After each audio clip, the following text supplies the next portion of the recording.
మహాగణాధిపతయే నమః. ఓం గురుభ్యో నమః. ఓం శ్రీమాత్రే నమః. అరుణాం కరుణాతరంగితాక్షీం ధృతపాశాంకుశపుష్పబాణచాపాం అనిమాదిభిరావృతాం మయూకైః అహమిత్యేవ విభావయే భవానీం. శ్రీమాత్రే నమః.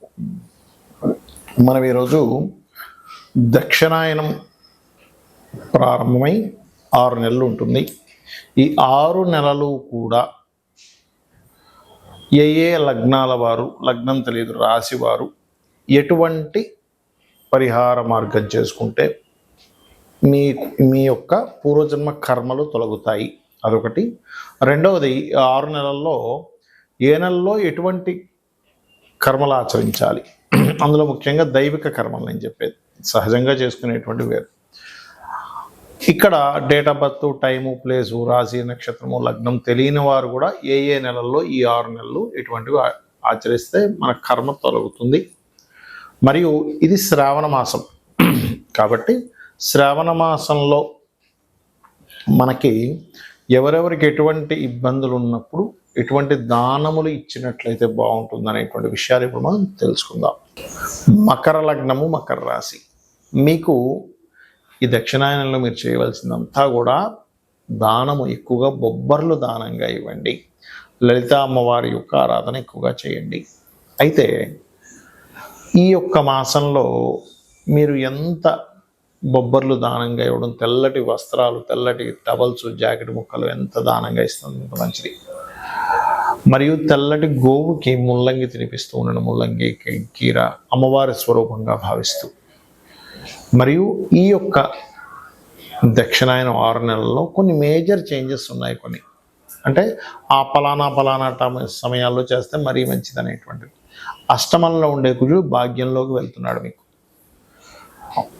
కాబట్టి భాగ్యస్థానం అనేది బ్యాంకింగ్, గురువులు, తండ్రికి సంబంధించిన విషయం. కాబట్టి జూలై 28 నుంచి 45 రోజులు మాత్రం మీరు లాంగ్ జర్నీ చేసేటప్పుడు కొంత జాగ్రత్తగా ఉండడము, మీ తండ్రి గారి ఆరోగ్య విషయంలో కొంత జాగ్రత్తగా ఉండడం చేసుకోండి. మరలా మీకు ఎప్పుడైతే 28 రోజులు దాటిపోతుందో, జూలై 28 నుంచి 45 రోజులు దాటిపోతుందో, అక్కడి నుంచి కొంచెం ఉద్యోగ విషయంలో తొందరపాటు నిర్ణయాలు తీసుకోకండి. ఈ దక్షిణాయనంలో ప్రత్యేకంగా అక్కడ ఏమైనా ఇబ్బంది అనిపిస్తే కనుక లలితా సహస్రనామాల్లో ఓం మాణిక్య మకుటాకార జానుద్వై విరాజితాయ నమః చేసుకోండి. ధనస్థానంలో రాహు ఉంటూ శని వచ్చినందుకు ఆన్లైన్ త్రూగా వచ్చే ధనయోగం బాగుంటుంది. కాకపోతే శని వస్తున్నందుకు కాస్త స్లోగా వస్తూ ఉంటాయి.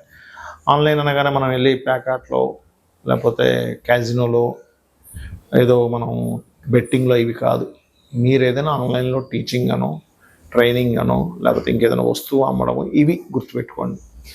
అదేవిధంగా మీకు ఎప్పుడైతే ఈ యొక్క రవి యొక్క సంచారం అని చెప్తూ ఉన్నాం, ఈ అష్టమాధిపతి నీచి పొందుతాడు రవి. ఎప్పుడు? అక్టోబర్ 15 నుంచి నవంబర్ 15 మధ్యలో. ఆ సమయంలో గోధుమలు ఎక్కువగా దానంగా ఇవ్వండి. ఉద్యోగ సంబంధించిన సమస్యలు కూడా పూర్తిగా తగ్గుతాయి.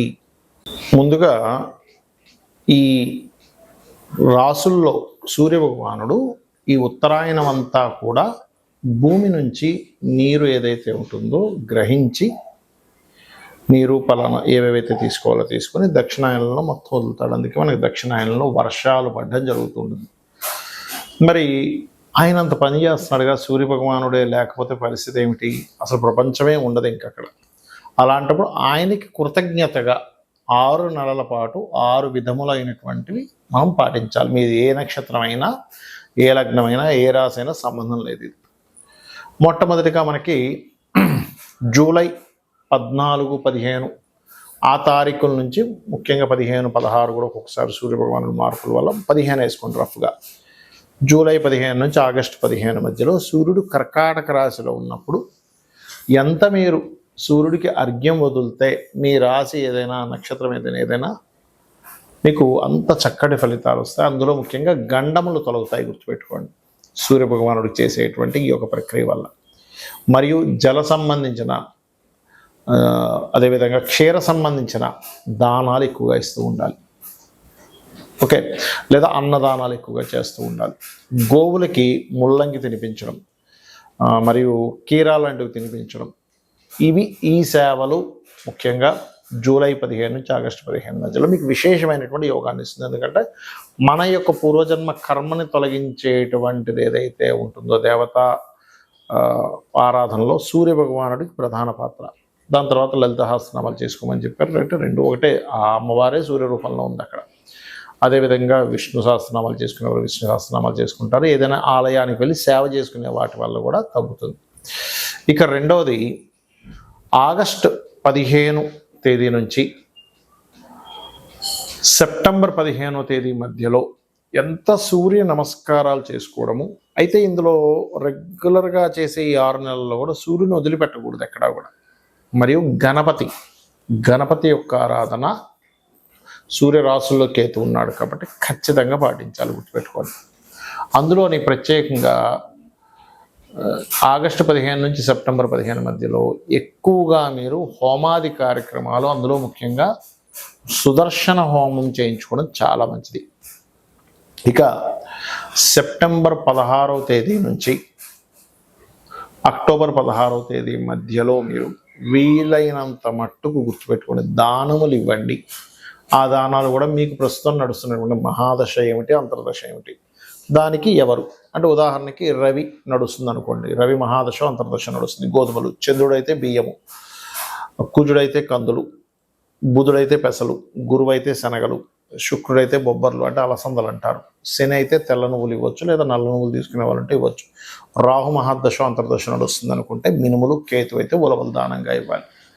ఇది గుర్తుపెట్టుకోండి. మరి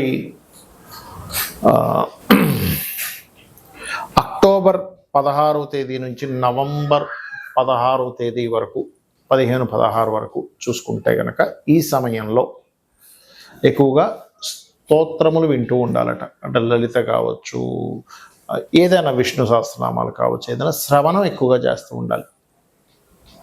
పఠనము శ్రవణము, లేకపోతే శ్రవణం లేకపోతే సహస్రనామాలు పఠనం చేయడం, ఇవి ఎంత చేస్తాయి ఈ మాసంలో అంత అద్భుతమైన ఫలితాలు ఉంటాయి. ముఖ్యంగా ఈ మాసంలో చేసే వాటి వల్ల మీ యొక్క కామ్యము నెరవేరుతుంది, గుర్తుపెట్టుకోండి. దీనికంటే ముందు నెలలో చేసిన దానివల్ల రోగ నివారణ అంటే రోగం తగ్గుతుంది, అప్పులు తగ్గుతాయి. దానికంటే ముందు సూర్యుడు కర్కాటక మన సింహరాశిలో ఉన్నప్పుడు అంటే ఆగస్టు 15 నుంచి సెప్టెంబర్ 15 మధ్యలో చేసినప్పుడు రాజయోగం పడుతుంది అని చెప్తూ ఉంటారు. అలాగే ఇక్కడ మీకు నవంబర్ 15వ తేదీ నుంచి డిసెంబర్ 15 మధ్యలో అంటే ఇది 5వ నెలకు వచ్చేసాం మనం.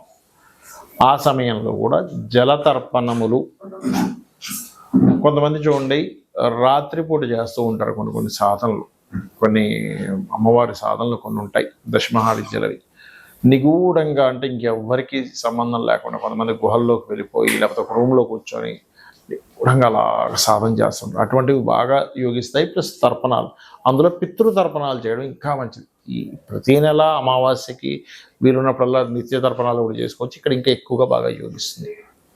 అలాగే డిసెంబర్ 14 నుంచి జనవరి 14-15వ తేదీ వరకు కూడా ఇక్కడ ఎక్కువగా హోమాలు ఎక్కువగా చేస్తూ ఉండాలి, గోసేవ ఎక్కువగా చేస్తూ ఉండాలి.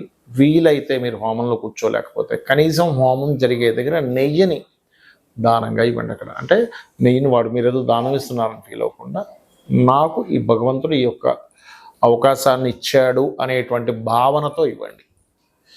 ఇక శ్రావణ మాసంలో శ్రావణ శుక్రవారాలు, సోమవారాలు, శనివారాలు, మంగళవారాలు ఉంటాయి. కుజదోషం ఉన్నటువంటి వారు శ్రావణ మంగళవారాలు చేసినట్లయితే ముఖ్యంగా స్త్రీలకి ఆ యొక్క దోషము తగ్గుతుంది. వివాహం అవ్వట్లేదు, కుజదోషం వల్లే అవ్వట్లేదు అంటే వేరేవి కూడా చూసుకోవాలి. శుక్రవారాలు చేసేటువంటి వారికి ప్రధానంగా ఇక్కడ మరొక విషయం ఏంటంటే, ఇక్కడ చాలామంది ఈసారి ఏంటండి 3వ వారం చేసుకోవాలట అంటే పౌర్ణమికి దగ్గరగా ఉండేటువంటి వారాన్ని చేసుకోవాలి. అది అందుకని 3వ వారం వచ్చింది ఈసారి. దానివల్ల లక్ష్మీ ప్రాప్తి, శ్రావణ సోమవారాల వల్ల మానసిక ప్రశాంతత లభిస్తుంది. కొంతమంది శ్రావణ శనివారాలు కూడా చేస్తారు, దానివల్ల శని దోషాలు తగ్గుతాయనేటువంటి ప్రతీక.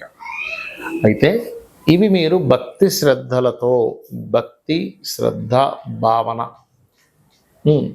నిరంతరం చేయడం, ఉన్నారనేటువంటి భావనతో చేయడం చాలా ముఖ్యం. చాలామంది ఉంటారు ఏమంటే చాలా పూజలు చేస్తున్నాం, చాలా యజ్ఞాలు చేస్తున్నాం, చాలా హోమాలు చేస్తున్నాం, చాలా దానాలు చేస్తున్నాం, ఏమీ అవ్వట్లేదు, మీరు ఏమీ అవ్వట్లేదు అని మనసులో ఎప్పుడైతే మననం చేస్తూ ఉంటారో, మననాత్రాయతే ఇది మంత్ర, అంటే మనం ఏదైతే మననం చేస్తామో అది మంత్రంగా పనిచేస్తుంది. కాబట్టి కృతజ్ఞతా భావనతో చేయండి, అన్ని విధాలా బాగుంటుంది. ఆ లలితాంబిక అమ్మవారి యొక్క అనుగ్రహం కూడా మీకు కలగాలని మనస్ఫూర్తి కోరుకుంటూ శ్రీమాత్రే నమః.